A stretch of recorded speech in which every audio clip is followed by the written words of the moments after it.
অনেক দিন পরে আজকে বাড়িতে পাউরুটি এলো, তাই মা বললো একটু ডিম টোস্ট করতে। মা ডিম আর পাউরুটি কিনে এনেছিল, আর আমি এইদিকে পাউরুটিটা দুফালি করে নিয়েছি, কারণ এই একটাই আমি আর মা দুজনে মিলে খাবো। অভাবের কারণে না অনেক কিছুই খাওয়া হয় না, শখ হলেও খাওয়া আর হয়ে ওঠে না।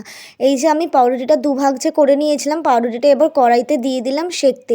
আর অন্যদিকে মা একটু পেঁয়াজ আর লঙ্কা কুচিয়ে দিয়েছিল, আমি ডিমটা ভেঙে তারপরে নুনটা দিয়ে নিলাম। এবার এই ডিমটা ভালো করে আমি মানে মাখিয়ে নেবো আর কি।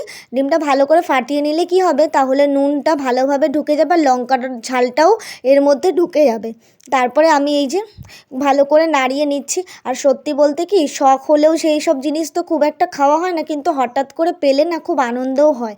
আর এইদিকে পাউরুটিটা ভালো করে সেঁকে নিয়েছি, দুপিটি আমার ভালো করে সেঁকা হয়ে গেছে। এইদিকে তেল ঢেলে দিলাম কড়াইতে, তেলটা গরম হওয়ার পরেই ডিমটা ঢেলে দিয়েছি। এবার এক ডিমের উপরে দিয়ে দিচ্ছি পাউরুটিটা। অনেক সময় হয় কি, আমি ভুলে যাই ডিমটা উল্টে ফেলি, আর তখন না আর পাউরুটিটা তার সাথে অ্যাড করা হয় না।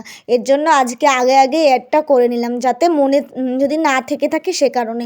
এবার এটা ভালো করে ভাজতে হবে। ভাজার পরে এই যে দেখো আমি ভেজেও নিয়েছি, এবার একটু উল্টে দিলাম। উল্টে দিই কারণ একটু লাস্টে যেই তেলটা থাকে পাউরুটিটা একটু ভাজা ভাজা হয়ে যায়। আমার বেশ ভালো লাগে পাউরুটিটা একটু ভাজা ভাজা হলে খেতে। এবার দেখো নামিয়ে নিয়েছি। এবার আমি এর মধ্যে সানরাইজের যে গোলমরিচের গুঁড়োটা হয় সেটা দিয়ে নিচ্ছি।